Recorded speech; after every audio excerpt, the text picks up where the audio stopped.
Hello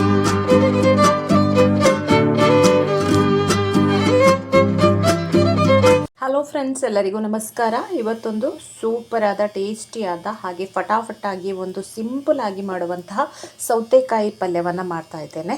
ಇದನ್ನು ನಾನು ಹೇಗೆ ಮಾಡ್ತೇನೆ, ಏನೆಲ್ಲ ಇಂಗ್ರೀಡಿಯೆಂಟ್ಸನ್ನು ಯೂಸ್ ಮಾಡ್ತಾ ಇದ್ದೇನೆ ಅನ್ನೋದನ್ನು ನೋಡ್ಕೊಳ್ಳುವ. ಯಾವ ರೀತಿ ವೆರೈಟಿಯಾಗಿ ಮಾಡ್ಬೋದು ಎಲ್ಲವನ್ನು ಕೂಡ ನಾನು ವಿಡಿಯೋದಲ್ಲಿ ಡೀಟೇಲ್ ಆಗಿ ಹೇಳ್ತಾ ಹೋಗ್ತೇನೆ. ಮೊದಲಿಗೆ ನೋಡಿ, ಒಂದು ಬಾಣಲೆ ಇಟ್ಕೊಂಡಿದ್ದೇನೆ. ಇದಕ್ಕೀಗ ತೆಂಗಿನೆಣ್ಣೆಯನ್ನು ಹಾಕ್ಕೊಳ್ಬೇಕು. ಈಗ ಇದಕ್ಕೆ ತೆಂಗಿನೆಣ್ಣೆ ನೀವು ಎಷ್ಟು ಕ್ವಾಂಟಿಟಿ ಮಾಡ್ತೀರಾ ಅದರ ಮೇಲೆ ಡಿಪೆಂಡು. ಜಾಸ್ತಿ ಎಣ್ಣೆ ಹಾಕ್ಕೊಂಡು ಮಾಡಬೇಕು ಅಂತೇನಿಲ್ಲ, ಸ್ವಲ್ಪ ಎಣ್ಣೆಯಲ್ಲಿ ಕೂಡ ರುಚಿಯಾಗಿ ಮಾಡ್ಕೊಳ್ಬೋದು. ಎಣ್ಣೆ ಹಾಕಿ ಎಣ್ಣೆ ಬಿಸಿ ಆಗಬೇಕು.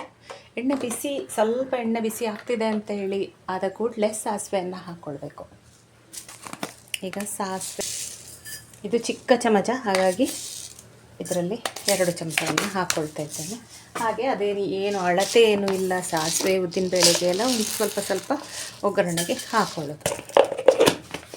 ಅದಾದ ನಂತರ ನೆಕ್ಸ್ಟು ಕರಿಬೇವು. ಈ ಒಗ್ಗರಣೆ ಸಿಡಿಬೇಕು, ಪಟ್ಪಟ ಅಂತೇಳಿ ಸಿಡಿಬೇಕು. ಆಗ ನಾವು ಇದಕ್ಕೆ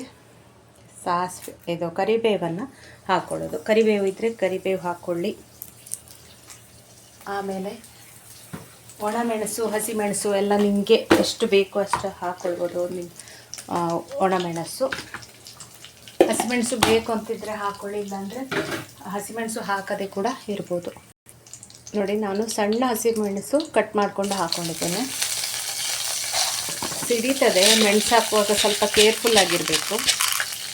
ಹಾಗೆ ಸ್ವಲ್ಪ ಕಡಲೆಬೇಳೆ, ಇದೆಲ್ಲ ಆಪ್ಷನ್. ಕಡಲೆಬೇಳೆ ಹಾಕ್ತಿದ್ರು ಕೂಡ ಈ ಪಲ್ಯನ ಮಾಡ್ಕೊಳ್ಬೋದು. ನಿಮ್ಮಲ್ಲಿ ಇತ್ತು ಅಂದರೆ ಕಡಲೆಬೇಳೆ ಹಾಕ್ಕೊಳ್ಳಿ, ಇಲ್ಲ ಅಂದರೆ ಬಿಟ್ಟುಬಿಡಿ. ಇದು ಹಾಕಿ ಇದು ಚೆನ್ನಾಗಿ ಫ್ರೈ ಆಗಬೇಕು. ಇದೆಲ್ಲವೂ ಫ್ರೈ ಆದಾಗ ಇದನ್ನು ಸ್ವಲ್ಪ ಹೀಗೆ ಮಿಕ್ಸ್ ಮಾಡ್ಕೊಳ್ಳಿ. ಇಲ್ಲಿ ಉದ್ದಿನಬೇಳೆ ಸ್ವಲ್ಪ ಕೆಂಪಗಾಗಬೇಕು, ಅಲ್ಲಿವರೆಗೆ ಫ್ರೈ ಮಾಡಬೇಕು. ಪಲ್ಯಕ್ಕೆ ನೀರುಳ್ಳಿ ಹಾಕಬೇಕು ಅಂತವೇ ಏನಿಲ್ಲ. ಬೇಕು ಅಂತಿದ್ದರೆ ನಿಮಗೆ ಫ್ಲೇವರಿಗೆ, ಪರಿಮಳಕ್ಕೆ ಬೇಕು ಅಂತಿದ್ದರೆ ಹಾಕ್ಕೊಳ್ಬೋದು. ನಾನು ಈರುಳ್ಳಿಯನ್ನು ಹಾಕ್ಕೊಳ್ತಾ ಇದ್ದೇನೆ. ಬರೇ ಸೌತೆಕಾಯಿ ಪಲ್ಯವನ್ನು ಕೂಡ ಮಾಡ್ಕೊಳ್ಬೋದು ಸಿಂಪಲಾಗಿ. ಈರುಳ್ಳಿ ಹಾಕಿದರೆ ಆಗುತ್ತೆ ಅಂತಿದ್ದರೆ ಈರುಳ್ಳಿ ಹಾಕಿ, ಇಲ್ಲಾಂದರೆ ಈರುಳ್ಳಿಯನ್ನು ಸ್ಕಿಪ್ ಮಾಡಿ. ಈಗ ಈರುಳ್ಳಿ ಚೆನ್ನಾಗಿ ಇದರಲ್ಲಿ ಫ್ರೈ ಆಗಬೇಕು.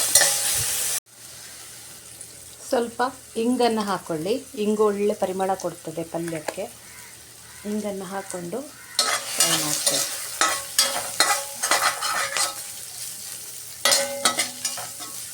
ಇದಾದ ನಂತರ ನಾವು ಸೌತೆಕಾಯಿಯನ್ನು ಸೌತೆಕಾಯಿ ಪಲ್ಯ ಮಾಡಬೇಕಾದ್ರೆ ಈ ಸೌತೆ ಇದೆಯಲ್ಲ, ಇದನ್ನು ಆದಷ್ಟು ಹೀಗೆ ತೆಳ್ಳಗೆ ಹೆಚ್ಚಿಕೊಳ್ಬೇಕು. ತೆಳ್ಳಗೆ ಹೆಚ್ಚಿಕೊಂಡು ನೀರಲ್ಲಿ ಹಾಕಿಡಬೇಕು. ಇಲ್ಲಾಂದರೆ ಈ ಸೌತೆ ಕಹಿ ಇರ್ತದೆ. ಒಂದೊಂದ್ಸತಿ ಕಹಿ ಇದ್ದರೆ ಪಲ್ಯ ತಿನ್ನಲಿಕ್ಕೆ ರುಚಿಯಾಗಿರೋದಿಲ್ಲ. ಹಾಗಾಗಿ ಇದನ್ನು ತೆಳ್ಳಗೆ ಹೆಚ್ಚಿ ನೀರಲ್ಲಿ ಹೀಗೆ ಹಾಕಿ ಒಂದು 5 ನಿಮಿಷ ಇಟ್ಟರೂ ಸಾಕಾಗುತ್ತೆ. ಆಮೇಲೆ ಇದನ್ನು ಬೇಯಲಿಕ್ಕೆ ಈಗ ಹಾಕ್ಕೊಳ್ಳುವಾಗ ಇದನ್ನು ಈ ಥರ ನೀರಲ್ಲಿ ಈ ಥರ ಹಿಂಡಿ ಹಾಕ್ಕೊಳ್ಬೇಕಾಗುತ್ತೆ. ನೀರಿನಿಂದ ಅದನ್ನೆಲ್ಲ ಹಿಂಡಿಕೊಂಡು ಈ ರೀತಿ ಹಾಕಬೇಕಾಗುತ್ತೆ.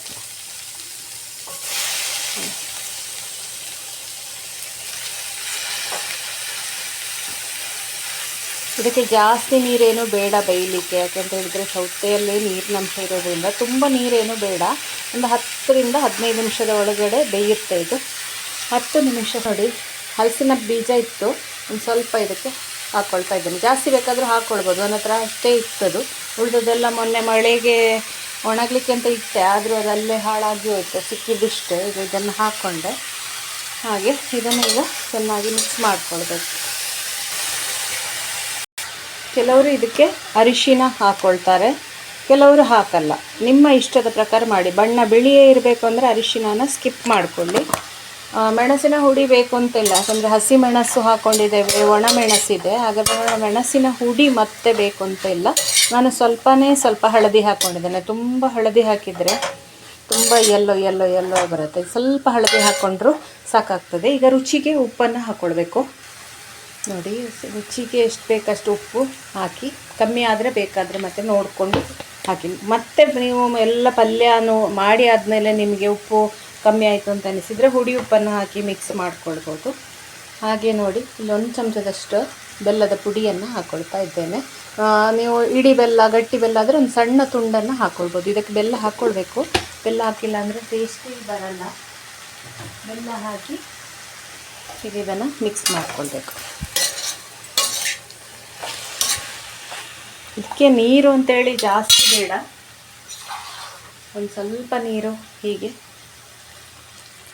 ಚಿಮುಕಿಸಿದರೆ ಸಾಕು. ಇಷ್ಟೇ ನೀರು ಹಾಕಿ ಇನ್ನು ಸಣ್ಣ ಉರಿಯಲ್ಲಿ ಬೇಯಲಿಕ್ಕೆ ಇಡಬೇಕು. ಚೆನ್ನಾಗಿ ಮಿಕ್ಸ್ ಮಾಡಿ ಹೀಗೆ ಇರಲಿ. ಈಗ ಬೇಳೆ ನಾನು ಆಲ್ರೆಡಿ ಇದು ಬೆಂದಿದೆ, ಅದು ಈಗ ಸೌತೆ ಮಾತ್ರ ಬೇಯಬೇಕು. 10 ನಿಮಿಷ ಸಣ್ಣ ಉರಿಯಲ್ಲಿ ಬೇಯ್ತಾ ಇರಬೇಕು. ಇದನ್ನು ಈಗ ಚೆನ್ನಾಗಿ ಮಿಕ್ಸ್ ಮಾಡಿಕೊಳ್ಬೇಕು.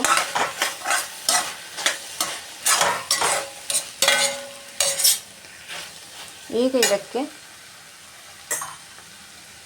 ತೆಂಗಿನಕಾಯಿ ತುರಿದು ಮಿಕ್ಸ್ ಮಾಡಿಕೊಂಡ್ರೆ ಆಯಿತು. ಒಂದು ಸ್ವಲ್ಪ ತೆಂಗಿನಕಾಯಿ ತುರಿ, ಅಥವಾ ನಿಮಗೆ ಜಾಸ್ತಿ ಇಷ್ಟ ಅಂತ ಇದ್ದರೆ ಜಾಸ್ತಿ ಬೇಕಾದರೂ ಹಾಕ್ಕೊಳ್ಬೋದು. ಹಾಕಿ 2 ನಿಮಿಷ ಚೆನ್ನಾಗಿ ಮಿಕ್ಸ್ ಮಾಡಿಕೊಳ್ಳಿ. ನಮ್ಮ ರುಚಿಯಾದ ಸೌತೆಕಾಯಿ ಪಲ್ಯ ರೆಡಿ ಆಯಿತು ನೋಡಿ. ನಾನು ಲಾಸ್ಟ್ ಇದು ಬೇಯಲಿಕ್ಕೆ ಅಂತೇಳಿ ನಿಮಗೆ ತೋರಿಸುವಾಗ ಕರೆಂಟ್ ಹೋಯಿತು, ಹಾಗಾಗಿ ಸ್ವಲ್ಪ ಬ್ರೈಟ್ನೆಸ್ ಕಡಿಮೆ ಆಯಿತು ನೋಡಿ. ತುಂಬ ರುಚಿಯಾಗಿರ್ತದೆ ಇದು ಊಟಕ್ಕೆ. ಸಿಂಪಲ್, ಬೇಗ 10 ನಿಮಿಷದಲ್ಲಿ ನೀವು ಪಟ್ಟ ಅಂತೇಳಿ ಪಲ್ಯನ ಮಾಡ್ಕೊಳ್ಬೋದು ನೋಡಿ.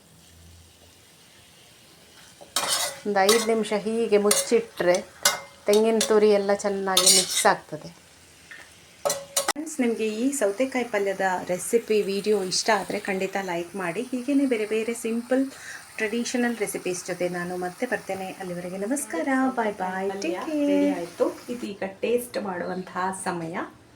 ಏನು ಗೊತ್ತಾ, ನಾನಿಲ್ಲಿ ಸ್ವಲ್ಪ ಕಡಲೆ ಮೊಳಕೆ ಬರೆಸಿದ್ದು ಫ್ರಿಜ್ಜಲ್ಲಿ ಇಟ್ಟಿದ್ದು ಹಾಗೆ ಇತ್ತು. ಅದನ್ನು ಬೇಯಿಸ್ಕೊಂಡೆ, ಯಾಕೆಂದರೆ ಪ್ರೋಟೀನ್ ಆಗುತ್ತೆ ಅಂತೇಳಿ ಊಟದ ಜೊತೆಗೆ. ಜಸ್ಟ್ ಉಪ್ಪು ಹಾಕಿ ಬೇಯಿಸಿದಷ್ಟೇ ಇದು, ಹಾಗೆ ತಿನ್ನಲಿಕ್ಕೆ. ಹಾಗೆ ಇಲ್ಲಿ ಅನ್ನವನ್ನು ಹಾಕ್ಕೊಂಡಿದ್ದೇನೆ, ಜೊತೆಗೆ ಉಪ್ಪಿನಕಾಯಿ ಇದೆ, ಸೌತೆಕಾಯಿ ಪಲ್ಯ.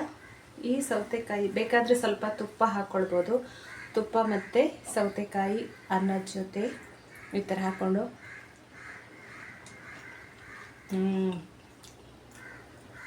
ಪಲ್ಯ ಸರಿಯಾಗಿದೆ. ಒಂದು ಸ್ವಲ್ಪ ಉಪ್ಪಿನಕಾಯಿ ರಸ ಅದು ಕೂಡ ಮಿಕ್ಸ್ ಮಾಡಿ ಅನ್ನದ ಜೊತೆಗೆ ಕಲಿಸ್ಕೊಂಡು ಊಟ ಮಾಡ್ತಿದ್ರೆ ಸೂಪರ್. ಫ್ರೆಂಡ್ಸ್, ಈ ವಿಡಿಯೋ ಇಷ್ಟ ಆದರೆ ಖಂಡಿತ ಲೈಕ್ ಮಾಡಿ. ನೀವು ಕೂಡ ಸೌತೆಕಾಯಿ ಪಲ್ಯ ಟ್ರೈ ಮಾಡಿ, ತುಂಬ ಒಳ್ಳೆಯದು. ಒಳ್ಳೆ ಫೈಬರ್ ಇದೆ, ಸಿಂಪಲ್ ತರಕಾರಿ, ಒಳ್ಳೆ ರುಚಿಯಾಗುತ್ತೆ. Thank you, bye bye.